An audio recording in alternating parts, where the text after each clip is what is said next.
Hey, it's TDA and welcome back to Dyson Sphere Program. This is our Super Proliferation run where we make super proliferated huge builds, and our current goal is to get to 30 rockets per second. Now in order to do that we created 150 solar cells per second, or at least the builds that are going to splice with that in the previous episode. So now we need to build the other half. Let's jump in it. So, sales are fun and all, but they won't actually build a Dyson Sphere. Well, technically they do, but you will at least need the rockets as well. And in order to make the rockets, we need the components. So we are going to need a ton of these, or at least a ton of facilities to build it, because as you can see, this is a slow recipe. So in order to get that going, we are going to place a whole lot of facilities. So, let me turn off the blinking. There we go. What we are going to do is we are going to have to build frames. We are going to have solar cells, which are already produced, and we are going to need some processors. Now, if we place an ILS somewhere over here, that means we can have an incoming belt like this. Probably something like this, and another belt like this. That will be the solar cells. And then we can have incoming belts like this for the other two components, and then maybe something like this as well. That's what I'm thinking now. Basically, I want to have 2 rows of these facilities constructing these components. We're gonna need a ton of those though. So let's see, we are going to need 102 in total. So this is 15. 30. It doesn't even matter where it's day or night. We're going to run straight from daylight into the night. This is 45. And we need 51. So 45 plus 6 should be 51. Here we go. Then we are going to need 1, 2, 3. 1, 2, 3. And then we can go right back again. Here we go. There we go. Oh wow, this is gonna take a lot of time. And by the power of editing, we now have the entire 102 facilities completed. I marked up the belts, and if you thought this was bad, well, keep in mind this is only half the amount of stuff we actually need for these components. I'm building a build to produce 24 per second. We're going to need 48. And on top of that, if you thought the amount of facilities here was bad, well, let's move on to the next step, because we are going to need some frames. And where are you? There you are. Those also need 3 materials, so we're going to go for a very similar setup. Remember, these also need nanotubes. We are producing those elsewhere, so we are treating those as a raw resource. How do I want to do this? I think we'll just do it the classic way and just go from this side. And that means we're going to have 3 belts here. That's 3 inputs, and then we're going to have another 3 inputs. And remember, if you're doing it this way, you can of course use the stackers and combine inputs. If we do it like this, this is actually just under 1 full belt of inputs for each of these, so that should be fine. But yeah, let's see. We are going to need how many of these? We are going to need quite a lot actually. So the frames were actually twice as much as the processors, at least to construct them, and that means we are going to need, let me do the math there, 46. I think we have 51 over here, so this is 48, something like this, starting from over here, if I did my math correctly, which is not necessarily a given, but let's go with this and make sure we count. So it turns out I actually did not count right, so I put in 1 line too many at the end over here, all the way over here, all the way over here. And oh my god, I kind of underestimated how big this build was going to be, but hey, who cares? We like big builds, don't we? Something to take into account is that the carbon nanotubes over here actually are more than 1 belt. It's about 1.5 belts, so I had to use some stackers in order to get enough on the belts. We are now actually completely utilizing all the slots on this ILS. And of course, as soon as you unlock some higher techs, you can actually have your ILS do the stacking for you, which frees up a lot of these spaces, and then you don't need these stackers. but considering we haven't actually dived into the white research, we don't have access to that just yet.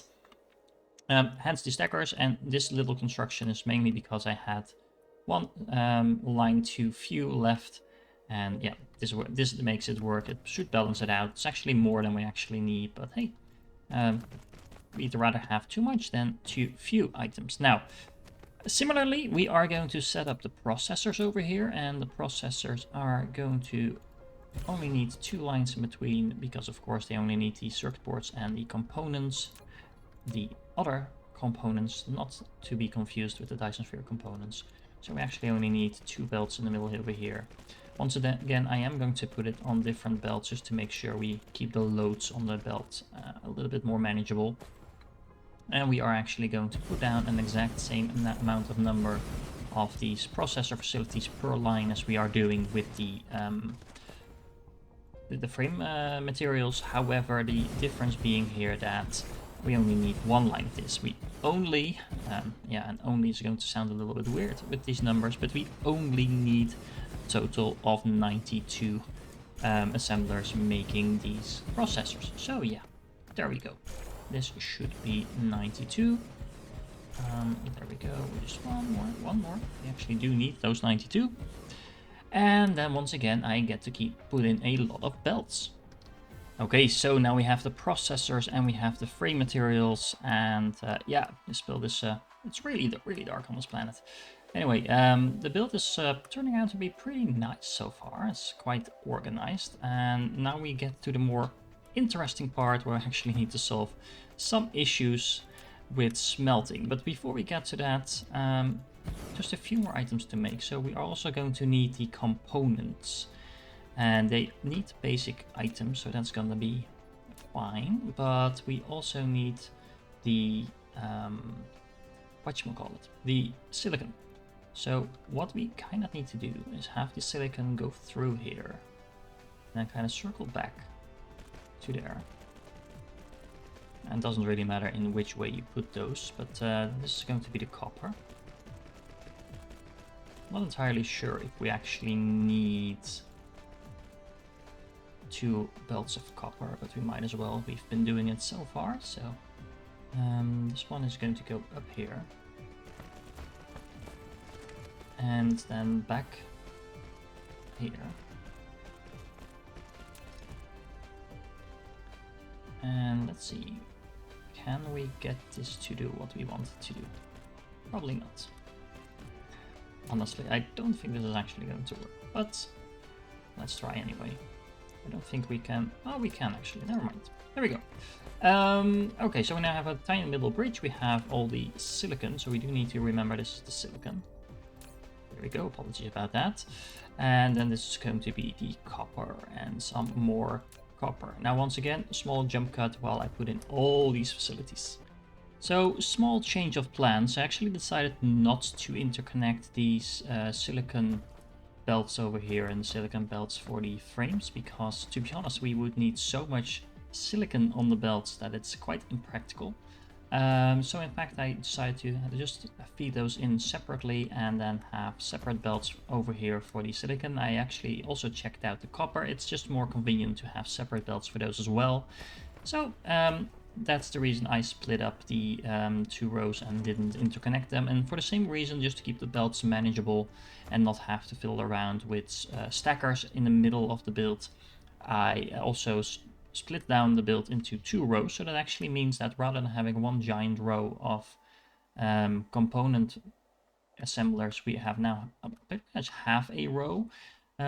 However, that's not actually going to be a problem. That might actually be very convenient because we also need to do a lot of smelting. So we will probably make our smelting area over here. And by the same logic, that also means that we can do something like this. This is 12, 24, maybe 2 more. We actually need a little bit more than 24. So let's do it like this. Let's get in the last belt as well, because we are going to need some circuit boards, and if we just copy paste this, it'll just save us a bit of work. We do need to of course change the recipe, so there's that. There we go. There we go. At least I don't have to manually drag all these belts. Hello? Really? Stop resisting. Resistance is futile.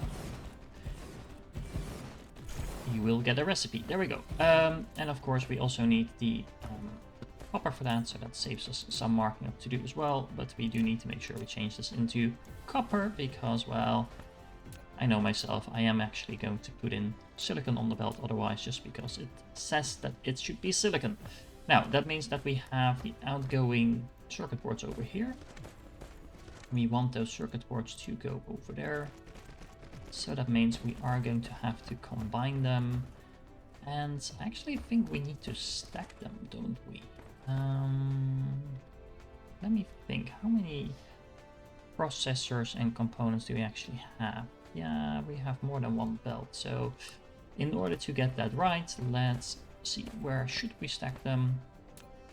It's kind of inconvenient that the stackers are more than one space wide. Kind of messes up the symmetry every now and then, but let's do it like this. There we go. Combine them over here like that. Combine them over there like that. Actually, no, let's not do it right there. That's gonna mess up the awesome straight line we would otherwise have in terms of the spray coater. So if we just do the stacking over here, that should be fine. There, and there. Let's do some more stacking over here. And then something like that.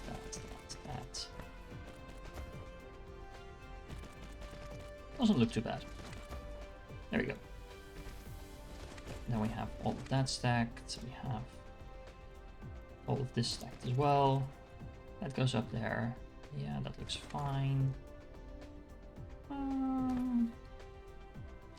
Yeah. Should be good, should be good.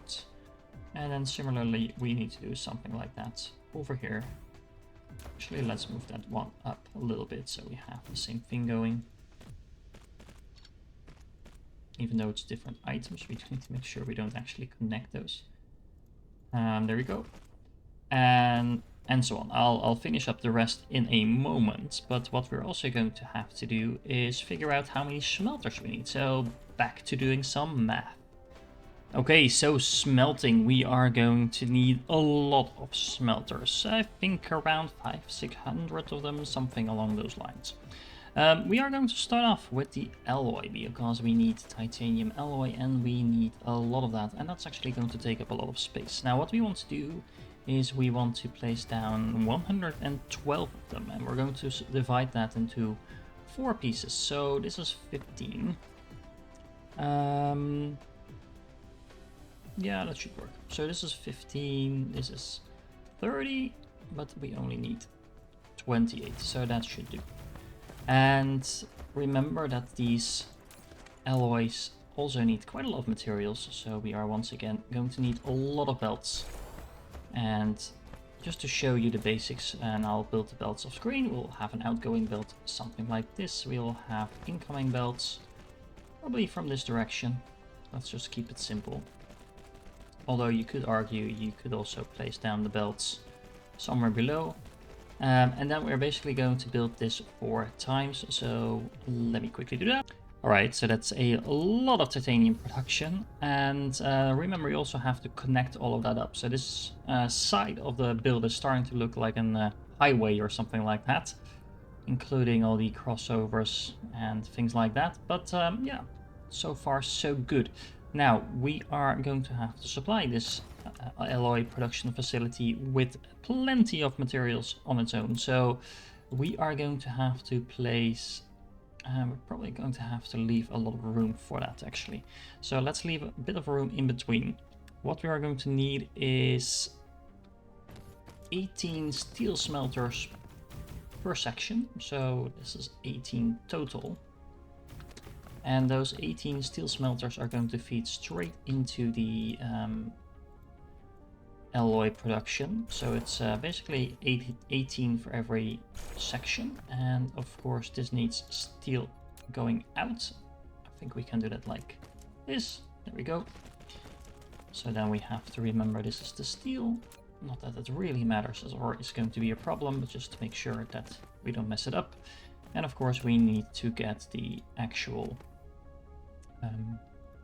iron for that as well from somewhere. So this should be the iron. Now we are going to have to copy paste that a few times. This might not be the most space efficient way to do this, honestly. But it will keep me from going crazy, which, well, honestly, I might already be crazy, who knows. But it's a definite upside from my perspective if I can keep my... And this is actually not the line, there we go. These, I think, are... But this middle one is not. So let's take that out. Let's see if we can actually paste that. Yes, we can. So we have to align that with this. Something like that, maybe? Yes? Good. There we go. So, that's all the steel sorted. Now, we are also going to need to sort out the iron in turn for that. We actually don't need 18, we need 22, don't we? Yes, we need 18 iron smelters. So this is 18, this is 21. So we need one more, there we go. Like that, and like that. And then we're going to need those 18 iron smelters. Now, I'm actually just going to put them here under the assumption that that will be fine. Which, you know, maybe not necessarily the best assumption, but let's work with it for now. And I know I'm skipping a lot of belts, but honestly, this build has such an incredible high amount of belts in it, and I haven't even gotten around to placing the sorters or the power towers for that matter, so you really don't want to watch me place all of those. At least I hope you have better things to do than just that. Okay, so this means we should have an incoming belt with ore. We should probably do that something like that. And then once again we are going to copy paste this and make sure everything is aligned. So I think this should work like this. It's not aligned. Looks pretty good. And then we have another one over here. And we have another one over there. And the bottom one is the incoming, right. It's so easy to mess up your belts and then you turn everything on and you're like, wait, why isn't this working? And then it turns out you either forgot a belt, you missed the belt, things like that, and it's all horrible. It's all horrible, you don't want that experience at all. Alright, so, let me think, what else do we need? Well, we're going to need silicon. Silicon for two purposes. We are going to need silicon for the frames. And we are going to need silicon for the components. Now let me see what should go where. We have the components. Which way do we have this belt moving? So it's moving in that direction, so that's fine. Let's see. We are getting close to the edge of the build actually. Let me see. So yeah, we have the fault line there. So how many do we actually need? 74. I think we should be fine if we place that over here. So this is 15. And then we could have an outgoing belt like this, and then an incoming belt like that. And then maybe have another incoming belt like this. And then these. That should be fine, I think. But we are going to have to stack these up, don't we? So this is, yeah, this is only half of them, but this should be fine, I think. I hope. And then we are going to copy this. So this is 30. Well, let's leave some room to stack that up.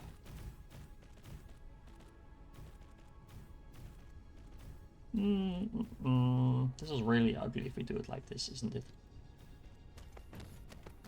Yeah, I don't necessarily... Oh, it's not even aligned, so we can't have that. We can't have that. Okay, so let me move this in a sec. Okay, now it's the line, but we actually kind of want to have 4 different belts for silicon going to the frames, because we have 4 belts. And we could, of course, work with splitters, things like that. But honestly, that's not really efficient either. So what we could do is actually not copy-paste it like this, because that's not really space efficient. Let's do it a little bit smaller.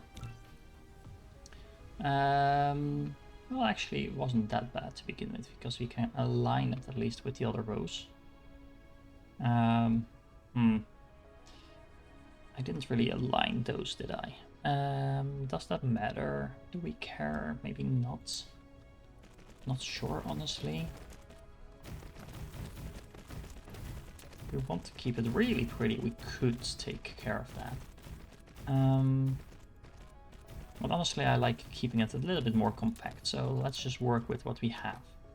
And then we are going to probably do this something like this. So we do need to make sure we have enough on these belts, but what we could do is bring that one here, have that go down here, let's go up with a little bridge.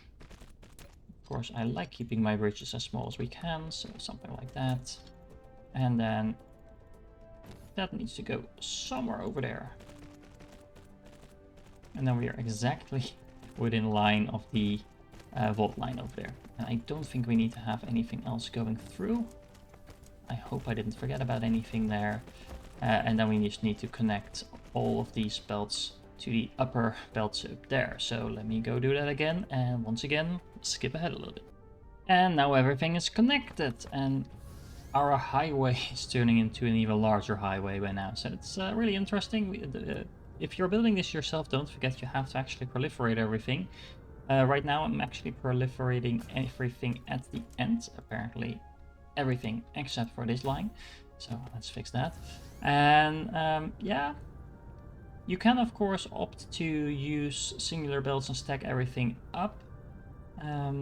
Then you have to work with splitters, and this takes up even more room because the splitters don't neatly fit together. It's up to you. I actually don't mind doing it this way. It looks pretty cool. It's just starting to be a little bit on the spaghetti side for me. Well, it's not really spaghetti because it's really organized. But yeah, the nice thing is we have this little opening here exactly in the middle of this steel and alloy factory, so we can put in the spray coaters over there, so that's really nicely aligned. We do have to think about where we're actually going to get all these raw resources in a moment, but yeah. First things first, we are going to worry about that, but we are first going to fix some other issues over here. So we are going to need iron in this part of the facility as well. We are going to need 60 of them. Considering we have 4 belts, that's exactly 15 on each, so that should be pretty straightforward. We can probably align that with this. And yeah, I think that will actually work really nicely. We do need to make sure we leave room for proliferation. So let's make 15 over here.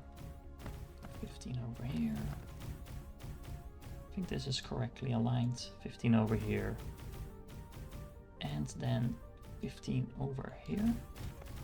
I should probably have set the recipe to begin with, so that was not that efficient of me. Although, once you know where they are, it's pretty quick to put that up. There we go. And then we are going to have the output belt over here, I think. Nice and straight, that's how we like it. There we go. And similarly over here, we can do the same thing. And actually, now I am building this, it looks kind of cool because we can actually have the copper that we're going to need. Have the copper coming straight in from over here. And same thing here, so we can have the copper going straight through. And that means we can have the raw resources coming in from, not over there. Almost though. And it nicely leaves exactly enough room for those belts of ore. Now, honestly, you could suffice with 1 belt of ore in between here, but why leave 1 empty row when you don't have to? Let's make sure we set a recipe here as well. And this looks pretty cool. We of course, once again, have to make sure we are actually proliferating all of this. Since we're proliferating the iron here, let's also proliferate the copper there. Let's try not to stack up our spray coaters. And yes, what is this belt doing? Oh, this is the alloy. I was wondering what that belt was. Anyway, so that means that we have 4 over here. This is really, again, one of those situations where if you don't mark this up, you're probably gonna make a mistake. Well, let me speak for myself. If I don't mark this up, I am probably going to make a mistake. Because I have been trying to feed stone into iron smelters and things like that. Now, in theory, that could work somewhat, but in practice, it's not really effective. 1, 2, 3, 4, 1, 2, 3, 4. Yes, that looks really nice. Now, let me think. So then, I guess then it makes sense to also have the copper production over here. But what I'm actually going to do is put a ILS over here and then work from there. So this is going to be a fun little puzzle. I had to figure out how many smelters we need for which parts of the build. So in this case, we are going to need to have 30 smelters for the circuit boards. We are going to need, or for the copper for the circuit boards, I should say, we are going to need 60 smelters for the components. And then on top of that, we are going to need 60 smelters for the titanium for the alloy. And then we're also going to need 236 smelters.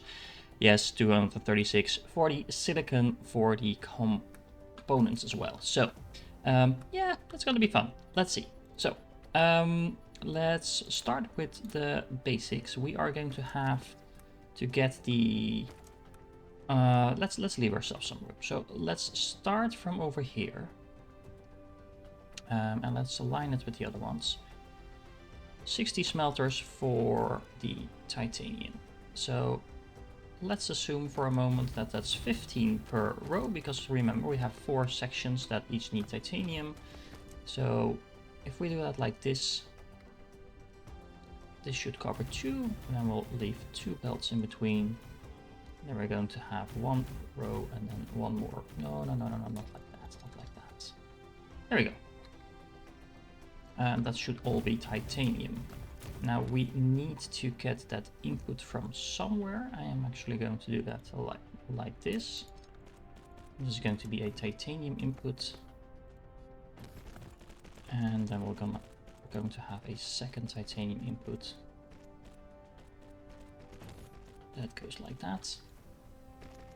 And let's mark that up just so we know what we're doing. Titanium and more titanium. And the reason I'm doing it like that, because if I see this correctly, let me set up the proliferators over there. So we could, yeah, like I thought. Nice little straight line for these proliferators we have over here. So that's titanium. But we also need to make sure that the titanium actually gets anywhere. So let's see. We're going to have to kind of break our rule with not having enough, or not having too many bridges, but let's keep this simple. Let's do this like this. Okay, 1 less. There we go. And then around the corner. So this is titanium. And then we also want this to be titanium. Not that one actually. There we go. Almost did it wrong. Because that's the outgoing belt. So this is the incoming belt. And this is the incoming belt. And then this is the last incoming belt. And then let's make sure we have the other ones going there as well. And let's just bring this up because we're going to have a lot of belts here. And then like that, and down there. Nope, 1 earlier, there we go. And similarly, we're also going to do that for the other two. So if you're wondering why I keep on the autosave because it interrupts my gameplay every now and then, it's because of exactly this reason. I just had a recording issue and I was able to roll it back pretty much to where we left off, but not completely. You see I already built some copper over here, but let's start with the last little bit of titanium. I actually decided to replace the high level titanium bridge with lower bridges and a lot of mini bridges, because to be honest it just looks a lot better. And also because of the fact that the high bridge actually got a bit in the way at some point. So as you can see, we have all kinds of tiny bridges here. It looks pretty neat. Have that all flowing into the titanium. I actually misconnected one of the titaniums, I think at the last bit of the last recording. So yeah, that should all be up and running. Now I also had to fiddle around a little bit with the copper, because we need, well, honestly, we could have just went with one single belt for this specific copper issue, because we don't have a full belt over here. We're actually splitting half a belt into 2 halves, so it's almost a quarter belt. It goes all the way through, but like I said before, I just like how it looks, so yeah. I just added in a splitter because it is convenient to have this kind of like on one single belt, because we have to bring it in over here, and that way we don't have to fiddle around with having odd numbers of smelters for the copper. Now the awesome thing about this specific piece of copper build is also that we can actually copy paste this, and I think it should fit. Let's find out. Because remember, we needed 30 copper smelters for the circuit boards, but we're going to need 60, so that's twice that amount for these units over here, for the components. Now, if we do it like this, we can actually have this go on like that. What's the other outgoing belt? This is an outgoing belt. We can connect that up. We have another outgoing belt that we can connect like this. And then we have another outgoing. Oh, this is going to be conflicting because we also need place to actually have that going. Let's see. Let's actually maybe remove this one. And well, no, that doesn't make any sense.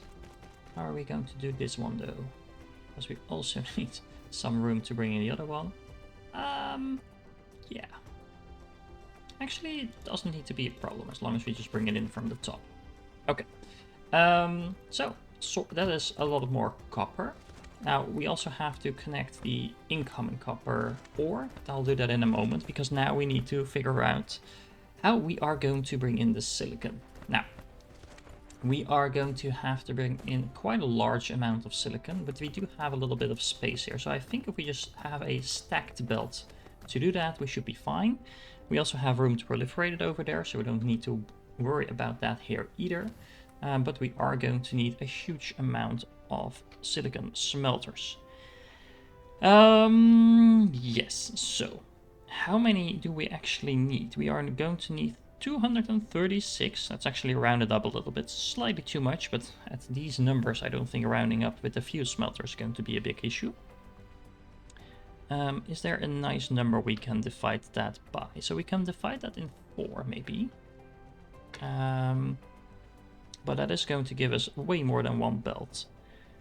So we can fit 45 smelters on a belt. So if we have 45 and we divide that, yeah, so that's about 5.5 rows of smelters. Let's go with that. So 45. It's gonna stick out, isn't it? Yes, it is going to stick out quite a lot. But that's that. I think we'll have to deal with that. That should be just fine. Once again, let's leave ourselves some room to work with, and then we're going to do something like this. This is not quite 45 just yet. That is a lot of space that we are leaving there. So what if we do the remaining ones over here? Something like this. That's 1 row. We could actually have smaller rows than that as well. Let's see. Let's see how far we can get if we just do this. Let's keep it as compact as we can.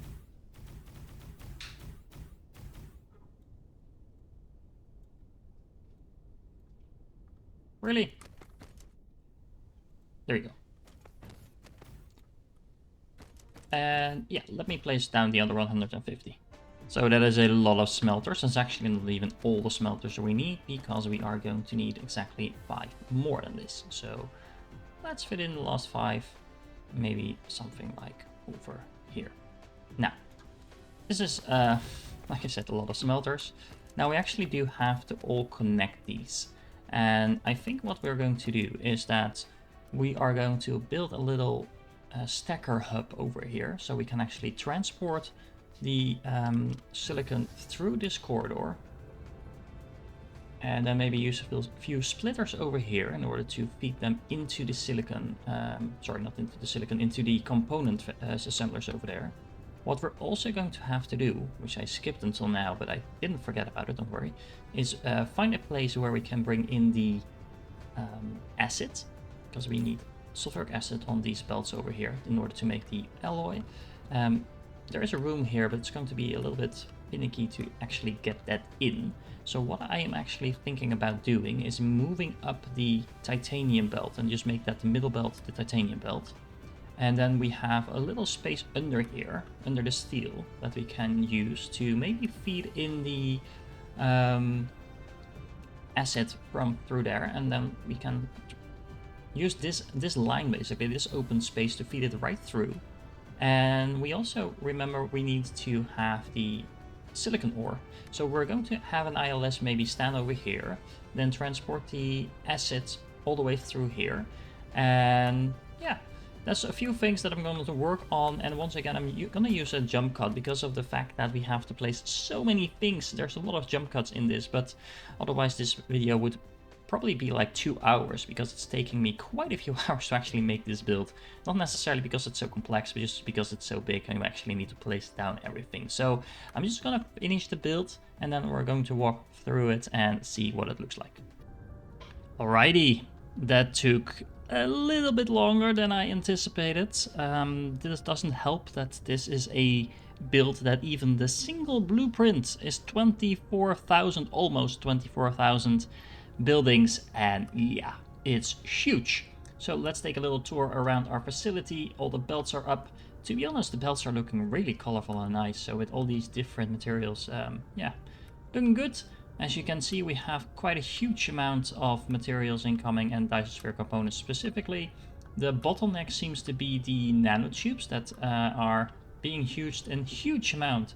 And even though we have 10,000 incoming at any time, it's being consumed faster than we can supply it. So one way to change that is to maybe place down a few more ILSs requesting it on this planet, and then you can just have drones supplying this single one that actually needs to receive them. Something to consider. It depends a little bit on how desperate you are for those Dyson Sphere components, but if you want to keep up with the 30 per second, then you will need to do something along those lines.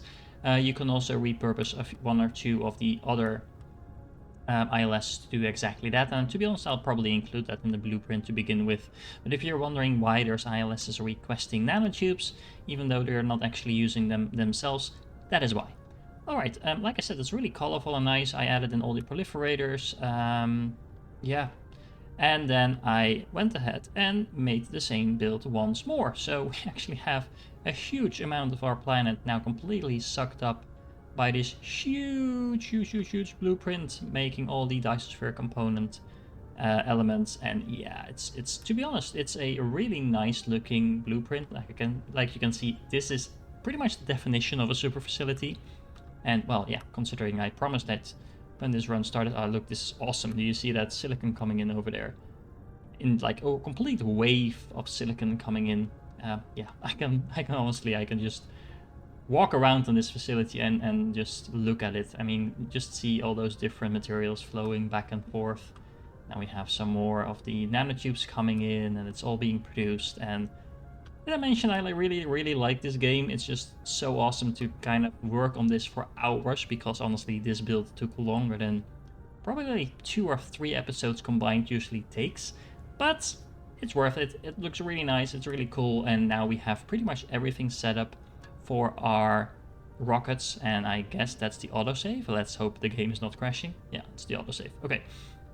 But yeah, we are now pretty much good to go to start making our Dyson spheres. We also have to do a few other things, and because of course once we have our Dyson spheres, we also want to be working towards white science, and I will save that for the next episode so we can kind of do that together. If you're interested in having your own Dyson sphere design in my game, feel free to provide me with a link to that, and I might just find the time to have your Dyson sphere on one of my planets if I still have a planet available by the time I see your reply. All right. Okay, thanks guys. I hope you enjoyed this one, and don't forget to subscribe if you haven't done so, and I will catch you in the next one.